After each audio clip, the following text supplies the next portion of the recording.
Didn't mean to be kept busy. Yeah, but he was saying, and he thought he was saying, I appreciate you. Right. But they weren't hearing it.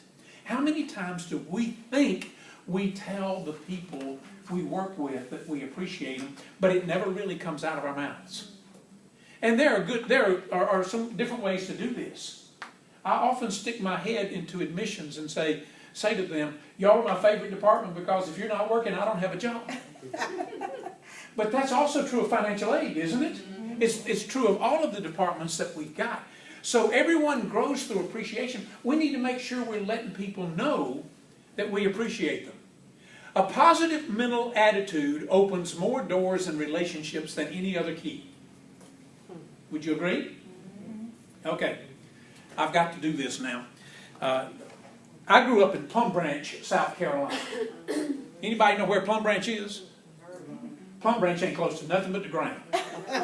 We had a 20-foot mirror at the end of town to make it look twice as big as it really was. And our power plant was a die-hard battery. So that kind of lets you know about Plum Branch.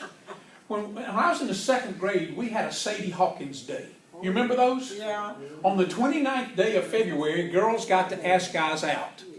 Girls don't need a special day now to ask guys out. But back then, they did. And we got to school and the teacher explained to us that at recess, the girls got to chase the guys. And if they caught us, they got to kiss us. Fellas, I don't know if y'all remember second grade or not, but I didn't want to be kissed by my own mama. Much less anybody else. But nobody in Plum Branch wanted to be kissed by Linda Sue Guthrie. There wasn't but one word to describe Linda Sue Guthrie in the second grade, and it was not homely. We sent her a picture to Ripley's Believe It or Not. They sent it back and said, we can't believe this. Well, you can be very cruel in the second grade, and we were. Well, I got to school, and the recess bell rang, and I took off. I wasn't going to let anybody catch me. I made it all through recess. Nobody caught me. I was so tired from all the running around I'd done, I laid down on the ground to catch my breath. And Linda Sue Guthrie snuck up on me. Nobody warned me she was coming. She planted one right on my lips. Now, when you live in a town that's got 23 houses in it and somebody yells something, everybody knows it. You can't make up a story like this. It's a true story. I got home, my mama was still rolling in the floor. She thought this was the funniest thing she'd ever heard. We moved 2 years later. I never was so happy to move in all my life. In 1981, though, they found out I lived in Greenville, and they invited me back to the 15-year high school reunion. Now, I didn't graduate with them, but they invited me back, and we had the reunion at Fort Gordon in Augusta, Georgia, because we didn't have any picnic tables in Plum Branch. And the Waffle House over at McCormick had a Shriners meeting going on, so there wasn't room for us in there. I got there, and I was talking to people I hadn't seen in years, and I looked up and saw the most gorgeous creature I had ever seen in my life. And I turned to Mickey Hagler and I said, Mickey, who is that? He said, that's Linda Sue Guthrie. I said, what happened? He said, her parents sent her to a finishing school. I said, it was a good one. They finished her really good. Well, her eyes met mine and I could tell immediately she recognized me. I got excited. It was like Moses in the water. She parted the people. She rushed in my direction. I could read her mind. I was kind of hoping she could read mine. I stretched my arms out to get my hug and kiss, and as I stand here this afternoon, Linda Sue Guthrie, with the most gorgeous smile I've ever gotten in my life, rushed up to me, stuck her hand out and shook my hand and said, you got yours in the second grade. Well, I thought I could read her mind, and I found out very quickly that I couldn't, but I'm going to read three people's minds in here before we leave today, and I can tell with this group it won't take very long, so we'll get out. Do you know the names of the cards when you see them? Do you play cards? Yes. I'm going to go like this, and you just tell me when to stop. Okay, just stop. Right there. Take that card, don't let me see it. Okay. I have a board here that's got 6 slates. 3 are going to be covered and 3 are uncovered. I'm going to write some predictions across the top and let you give me your answers across the bottom. I need a man in here who's married and knows his wedding anniversary. Raise your hand. Don't tell me what your anniversary is. Okay, we've never talked about this, have we? I'll pay you later. I want you to give me the month and the day. You don't need to remember the year. That helps. Month and the day. Don't tell. No. I'm sorry. You've already started. I was going to write down. I got to predict it for somebody else. You remember yours? You remember yours? Okay, since okay, let me write it down before you tell me.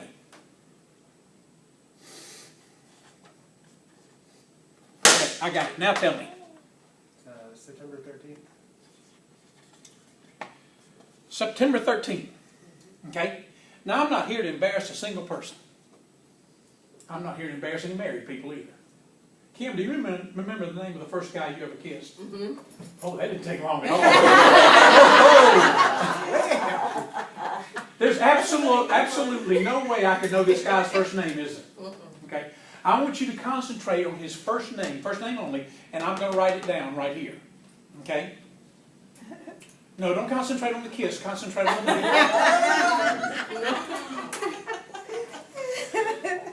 I've got it a good one? Okay, his first name is? Russ. I'm going to write Russ right here. Okay? Now, who's got the card? You got the card. I want you to concentrate on the card that you've drawn, and I'm going to write it down right here. I've written nothing down. I'll come over here. I put concentrate on Russ. You're messing me up. I've got it. I've got it.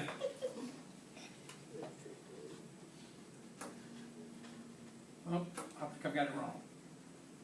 Let's change that.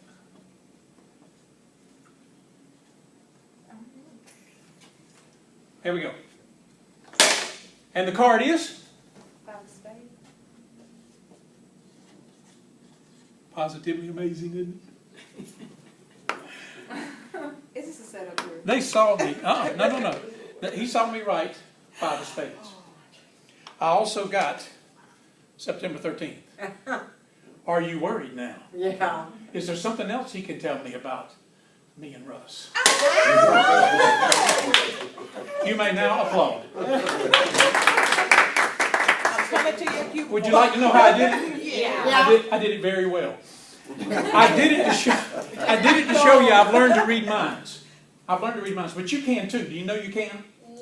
Play a little game with me. It's Monday morning, and you come in down at the bottom down there. Some students come in, and you say to one of them, "Good morning, how are you?" And they say, "Good grief. Whew, you wouldn't believe how my head feels. Holy mackerel, what are we?" Can you read that mind? Yeah. A few minutes later, another one comes in. You say, "Good morning, how you positive? People disgust me. I'm so sick and tired. You got a smile on your face every Monday morning. Like, good morning, I hate you." Can you read it? Yeah. A few minutes later, somebody else comes in. "Good morning, how are you?" "Doing great, had a super weekend. Hope you did." In all three cases, you can read the mind, right? It's because of that computer philosophy called GIGO, G-I-G-O, which is garbage in, garbage out. Good stuff in, good stuff out. What you key on this keyboard right here comes out on the screen, doesn't it?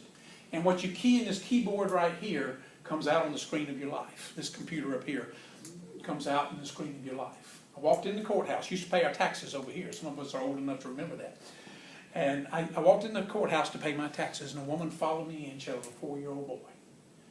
For the 10 minutes that I stood in line to pay my taxes, I didn't hear her say one kind word to that little boy. "Jason, shut up. Jason, you better behave. I'm going to box your ears.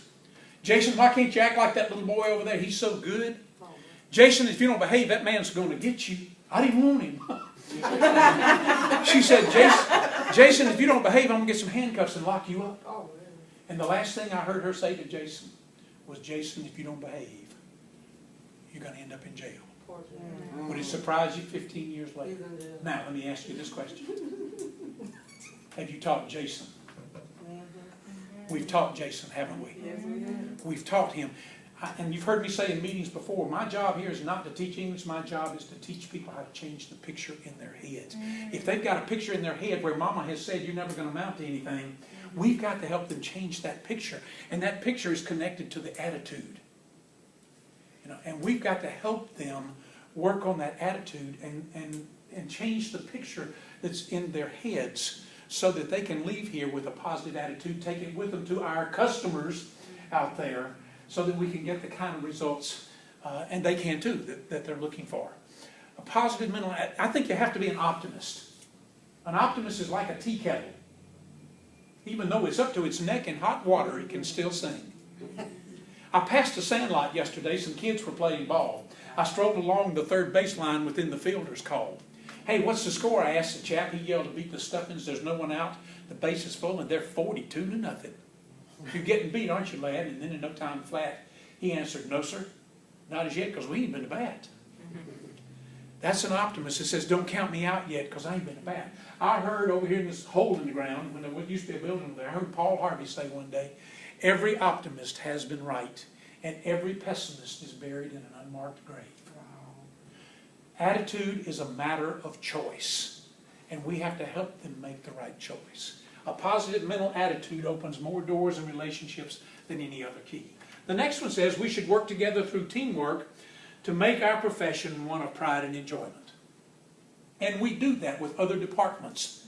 We work together. We work together, and Kelly and I share things when we're teaching similar classes. You share things with other people. We share e-college things from the past for somebody who's come in and needs some help in setting things up. Teamwork, and you've heard it, T-E-A-M, together everyone accomplishes more. Let me prove it to you. I bring in the Greenville News, and I give everybody a copy, and I say, take out the crossword puzzle. Get a pencil. Finish the crossword puzzle. You got 5 minutes. Go. We could not do it, but we as a group could. We could split it up, and we could do it, and each of us do his or her part, and in doing that, we could complete the whole puzzle in 5 minutes. Together, everyone accomplishes more. Respect is everyone's responsibility, and it unlocks the secrets to better communications. We have to respect differences. We've heard more and more in the past few years about diversity and about recognizing differences and showing respect for that. A friend of mine passed away not long ago, lived in California, and he taught me a lesson that I think is priceless. He and his wife were going into an ice cream shop to get an ice cream, and they passed a person on the corner of the street, on the street corner, selling roses. And he reached in his pocket and he pulled out $2 and he bought his wife a rose. They went on in the ice cream shop, and the little girl behind the counter said, you must be somebody special. He said, she is. She's very special to me. And the little girl said, I wish I had somebody special like that for me. Well, you know what he did. He went outside. He bought another rose. He got in his car, drove through the drive-through window, and handed her a rose. For $2, he made somebody's day. For just $2. He showed respect to someone who had done him service for him. He showed her the respect and gave her that. And we need to show people the respect that's there, and let them know that we appreciate, again, back to appreciation. But it opens doors. We were discussing in class today. I asked, how many of you have worked in a telemarketing situation, or taking customer service calls, and some hands went up. I said, how often do you find yourself wishing you could hang up on a caller because the caller is so mad and yelling and screaming at you and showing you no respect? And they said all the time. They said we had permission to hang up after a certain amount of time if it kept up. I do something when I call customer service. What's the last thing they say to you? Thank you for calling. Is there anything else I can do for you? And I say, yeah, can you come over and cut my grass? And they break out in laughter, and they haven't laughed all day long. And it makes a difference.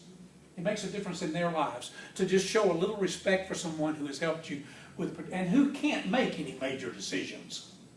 Right. I mean, they're sitting there reading off of a computer screen what they're supposed to be saying and can't make those decisions. And the last one says, integrity is the glue that holds relationships together, both professional and personal. Agreed? What is integrity? Honesty. Honesty? What is integrity? Doing the right things even when no one's looking? looking. Okay. A couple quick stories. Paul Harvey told this story years ago of a woman who was flying her dog from the west coast to the east coast. The airlines people opened up the bottom of the plane, and when they got to the dog was dead. They said, we can't tell her dog died. She'll sue the airlines. So they told her dog had been flown to the wrong city. They went to every pound